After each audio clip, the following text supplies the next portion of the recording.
you could do more. You could do more than you're doing. I can do more than I'm doing. And I just, I keep working towards that. Like, what is the maximization frontier that we can have, the most productivity that you can get out of yourself. And, and you're going to have to trick your brain in a lot of different ways because nobody wants to do that. It's abnormal. It's not. But then, if you want abnormal outcomes, you're going to have to engage in abnormal behaviors. If you did what normal people do, you'd have normal outcomes. So I feel that there's times I've been, lifting weights at 5:30 in the morning, and having what a normal person would call like a mental health moment or something, It's like, what the f*** are you doing, And I think, well, you know what? Nobody else wants to do this. Like, yeah, if I don't want to do it, nobody wants to do this. If I'm feeling that way, like I don't want to do this right now. Like, well, nobody else is, what they're doing? They're sleeping. And that makes me feel a lot better. They're like, all right, if I do the thing that the other man won't do, then I deserve better outcomes that the other men are not going to get. And that just rewires things quick when you have one of those moments. You're like, and you feel like you're, part of your brain feels like you're a victim to yourself. You're a victim to your own abuse. And that just helps straighten that thought out in my head. It's like, it just gets back to objectivity, or closer to objectivity. It's like, all right, if I'm willing to do things that the other men are not willing to do, then I deserve outcomes that the other men are not going to attain. And that's pretty good for your confidence, It's good for your confidence. It's good to achieve the outcomes that you want to have. There's a point where you're not sleeping enough, or you're not eating right, or there's a point where,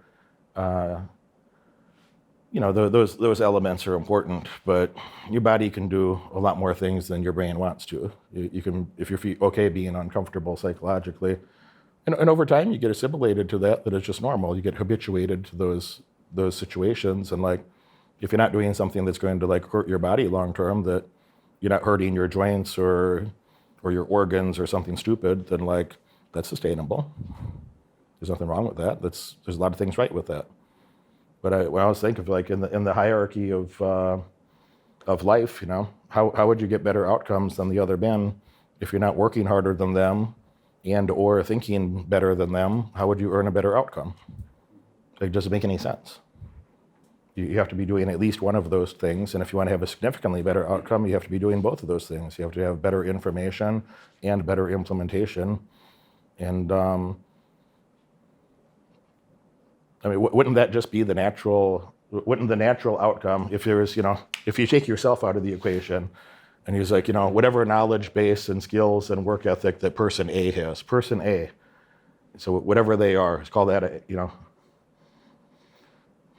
person A is a average 50th percentile work ethic and intellect, okay? And we got person B who's got a 80% work ethic, 80 percentile, not 50th, 80th percentile work ethic, and significantly better information. Who's going to have better outcome? If they focus on the same things, and one has better information and a significantly better work ethic, who's going to have a better outcome? Right. Is that debatable, or is that just that's like an obvious fact? Is that like an obvious, what debate would you give against that? I don't know what, you'd have to be a Democrat to make an argument against something that's so logically clear. All right, now person C has a 99th percentile work ethic and significantly better information than person B. Who's going to have the best outcome of the street? Now you go back and personalize that to yourself of like, where do you want to be? Where do you want to be in that heart? Do you want to be more like person A? Do you want to be more like person C? If you want to, you could do a lot more than the 99th percentile. If you really want to, you could do a lot more than that. You could be person B that has, the best information of the four available and the best work ethic of the four available. But you got to ask yourself that, but then you got to go do the thing, And when you're not doing the thing, you know that you're falling behind on a relative basis to what your true potential was.